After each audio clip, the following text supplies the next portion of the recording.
So school is starting up soon. And just wondering, why do you think that teachers get into teaching? I mean, they're not paid nearly enough for the work that they do. They get criticized a lot. Kids aren't always that great to them either. So why exactly do teachers get into teaching? Well, I'll tell you why.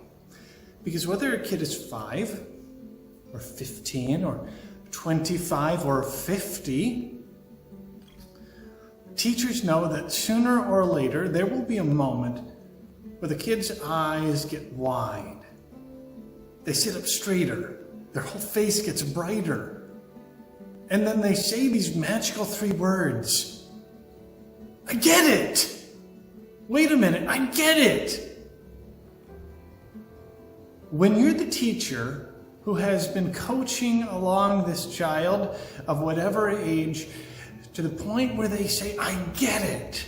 That's an amazing moment. That's a magical moment. That is fantastic because you're seeing a person discovering something in themselves that they didn't know was there, discovering an understanding and finding joy in it.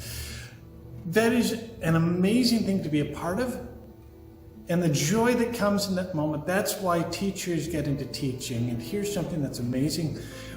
When God came among us in Jesus, you know what he came as? A teacher. And nothing made Jesus smile like when his disciples have a moment when they themselves say, wait a minute, I get it.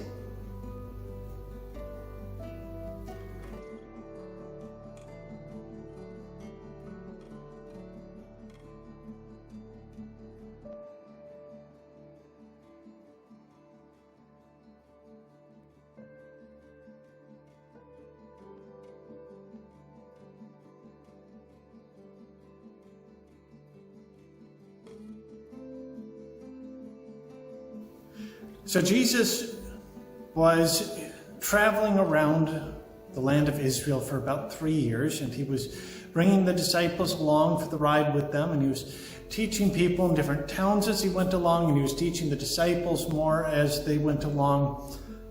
And as the disciples were following Jesus, they would from time to time ask one another, who is this guy? Who is this Jesus? Because they saw Jesus do amazing things. What's amazing is that Jesus never up and told them who he was. He let them figure it out as they went along. He let them watch him and learn from him. And when the day came when Jesus said, who do you say that I am? And by the way, this is where I'm teaching you sign language again. So, who do people, that's who do people say that I am? He wanted to know what people in the different villages had been saying about him. But then Jesus turned and said to the disciples and said to us also, says to you also, who do you say that I am? Who do you say that I am?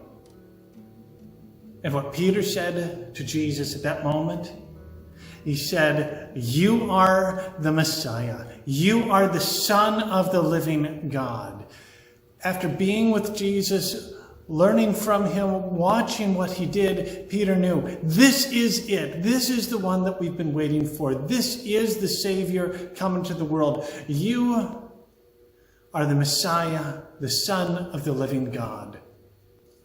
I love that Jesus didn't need to work to convince them of that. He never told them that outright. They figured it out as they went along. They figured it out just by being in Jesus' presence. But now here's the challenge. You and I are called not just to follow in the disciples' footsteps. We're not just called to believe that Jesus is the Messiah, the Son of the living God. We are to be people whose lives reflect the goodness of God so much that others will look to Jesus and say, you know what, maybe that guy is for me as well. This week, I want you to think and talk amongst yourselves and your households.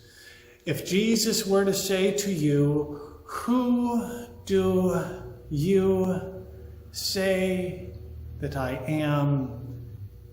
what would you say back to Jesus? God bless you all. God is with you all. Keep hanging in there. God bless you. Bye.